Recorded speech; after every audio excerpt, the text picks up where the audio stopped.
it. I'm sure it's something you can relate to. Yeah. You see, it's a lot of. It will sound very funny, but maybe she knows what she's saying. Oh yes. And that's should I be? I don't want to say. I don't have to say Christianity. I want to say faith. That's faith and passion has anything in common.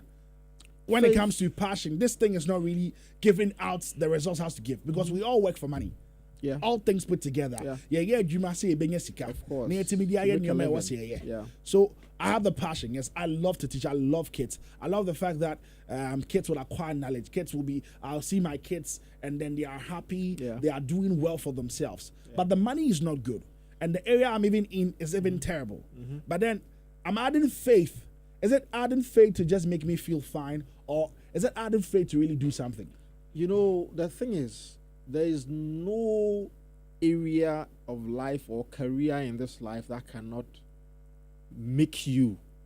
There's no single area that cannot make you.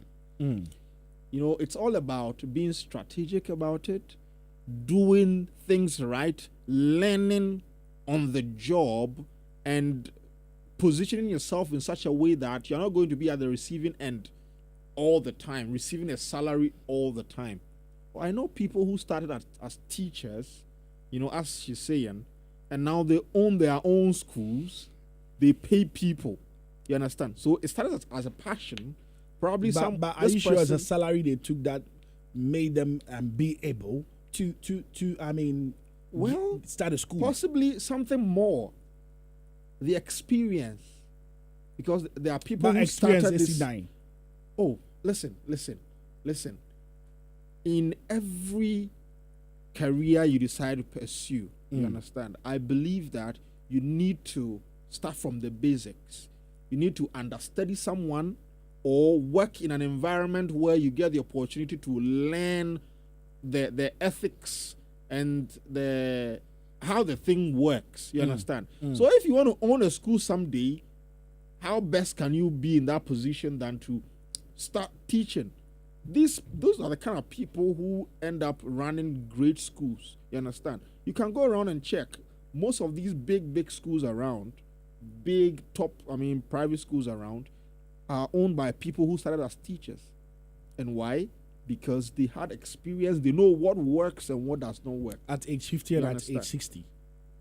It doesn't matter when you get there. Honestly, you know, for me, I believe that if I know I'm doing the right thing, and I'm very sure, I have this conviction that this thing is definitely going to work. While in other countries, it's not like that. But in our country, you're supposed to be at 50 before you fulfill at something you call passion. You have to be 50. You have to be 60 before you are able to say that I've been able to make something out of this job. You can do a particular job for about 10 years and there's still nothing to write home about. And nobody believes you. It happens, yes. People feel like you are probably even wasting your life.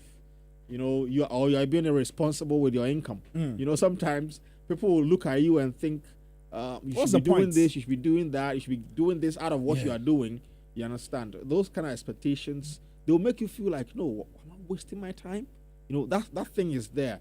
But I believe that no matter what, if you know what you're doing, if you have your life sorted, you have it lined up, you know, humanly possible that. And John again is coming up with something. Says, I've acquired a lot while in the village. Now I do things head teachers are doing, and I'm so proud of the woman I'm becoming. So Fafa is saying that if you had it at a young age, they would say your source of money is not good. Of course, our part of the world, definitely. You know, I was recently speaking to a woman who relocated from US, and she left his son there. His son completed the university last year, and he tells me he tried advising the boy to do his master's. The boy was like, no, he wanted me to do my degree. I have now done it. Now that's all. I'm done with schooling. The boy says, the woman says, the boy is now into this online. He has created a company and doing this. That's what he's passionate about. He had to drop basketball. The woman said she had a private coach for him. The boy one day just got up and said, I'm not going to play basketball. Now he's doing this. He has this online company that he rents out people's cars. I mean, people have these luxury cars at home. You understand?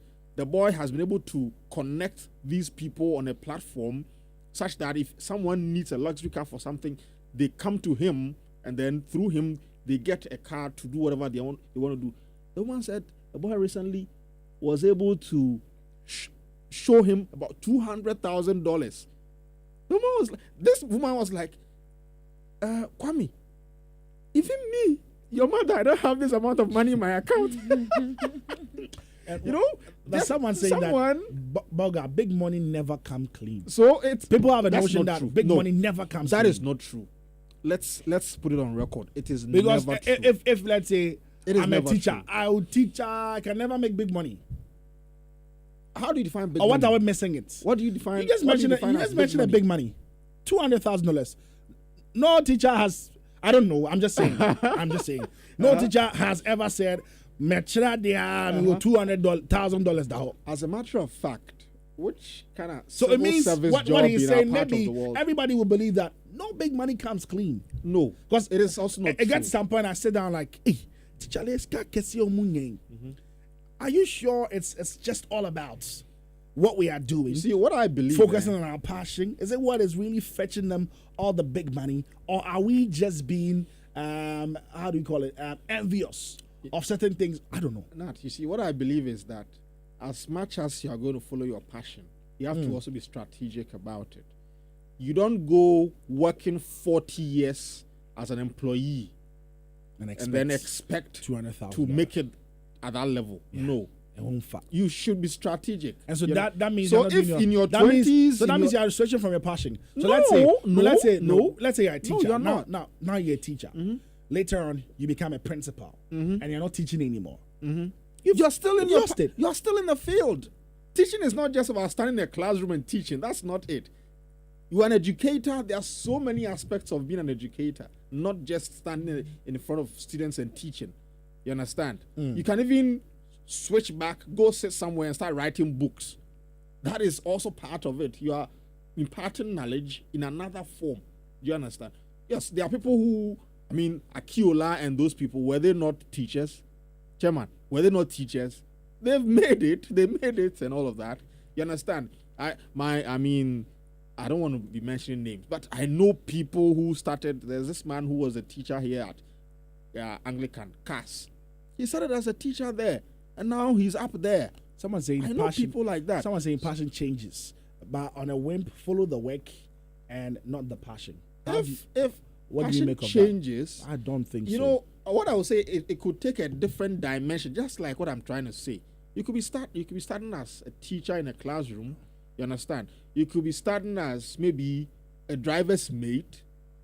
Now, in 20 years' time, if you have 5 vans working for you, you are in the same field, but this time making it big. If at the end of every week, 5 vans you are receiving... But you love to drive. You can drive. Why don't you? You would have your own car. Is it that you want to just be driving around? You want to drive people. No, you are in the business. You are still in the business. But someone, I think what we're saying, someone is confirming it with this one, and I think it's just passion is not enough to make one rich. You need strategies. Yes. You have to be strategic. You don't just go about it working all your life and expecting to. I know people who have been in the teaching field, many civil service fields, and they retired and they are poor. We see a lot of them around, right? People that growing up, we so much respected and we thought they were living life. We grew up and realized, they were just nothing. You understand? So you have to be strategic. Don't live all your life being an employee. That's my thing. I don't expect to be an employee in my 20s, in my 30s. In my 40s, 50s, continues being an employee. I don't intend to be. You understand? So it's just about being strategic about whatever you're doing. Make sure that you learn the basics of whatever field, whatever you're passionate about. If it's singing, for now, you might be singing in churches. You might be part of a band. You might be going to funerals. You might be a DJ, playing here, playing there, playing there. You can build at every point, no matter what level you are, what field you are. You can build on it, be strategic, such that you get to a point where you might even be employing people to do that your job, and then you'll be making profit out of it. You understand? Right. So it's just about being strategic. All right, let me ask this across board. There's still going to be. Let me ask this across board. A young woman, a young lady, or a young man that's coming up. You're done with school. All we know that after school, I'm supposed to get a job. Yeah. I'm supposed to get a job. I went to do, let's say, mechanical engineering, or let's say petroleum engineering. So I'm expecting an oil company will recruit me, because that is what I've always wanted to do. This is something all my life I want to do. In a case where I'm not getting a job, but the only thing you get is an internship. Let's say, even in my field of work, there's no way. The last time I was on the Metro Mix, and some students came here from a media school, I think it was Axe Media. And while I was talking to them, I told them that the reality in this our industry is that nobody, and I mean no company, is ready to employ you coming out right now. Yeah. Nobody. I don't know if it cuts across other industries, but for where I am sitting, nobody, and I mean nobody, is going to employ you and say, I'm paying you salary. I'm giving you my microphone. Take this money, come and sit here and talk to people. Nobody. So I advise that they should take internships and then rather stay there even after the internship.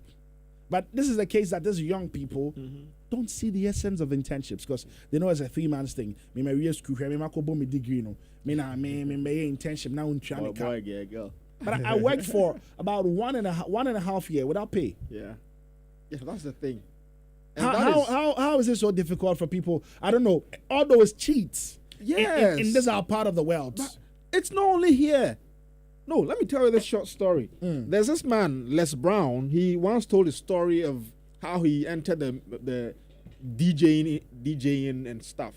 He said he would go to this beach where he would go every weekend, sit there, watch them and all. He loved being it. Like he said, he had the chance to watch people, and he wanted to get into it, but he did not have the opportunity. So every day he would go there, see the manager of the place, go to him, Mr. This, I want to do that. But, oh boy, there's no opportunity here. Go. He went, came back several times until the man started sending him. One time he went and the man said, go get me this. So he started sending him. Soon enough, he became the man's driver. Still not getting the opportunity to do what the job he wanted to do. So he said one time he was there around the company, right? Around the place. And then the DJ on the show, while he was working, was also drinking. So the man being at home, the manager being at home, could feel that the guy was slurring, like the voice and all of that. So he called this Les Brown guy and told him, hey, Les, can you go around, look for another DJ to go and take over, because this DJ is slurring. He's not in his right frame of mind. He said, okay. He went around for a few minutes and came back and called the manager and said, there's no one around. Meanwhile, he lied. He said, so what did he do? He came in there and told this man who was drunk that the manager said he should come and take over. He sat in there, announced himself, and did a great job. That was the day he got it. He had been there for about 2 years. Yeah. Can you imagine? Yeah. And so is it that young people are not taking initiatives? People are just looking for the quickest way possible. They don't have patience. That's the problem with a lot of our youth, these days. A lot of us. We're being rushy. We rush. That's the thing. Because you look at your friend holding the latest iPhone and you're like, why am I supposed to wait for a year before I get an opportunity to get paid? No, I'm going to go to somewhere else where I'll get quick money.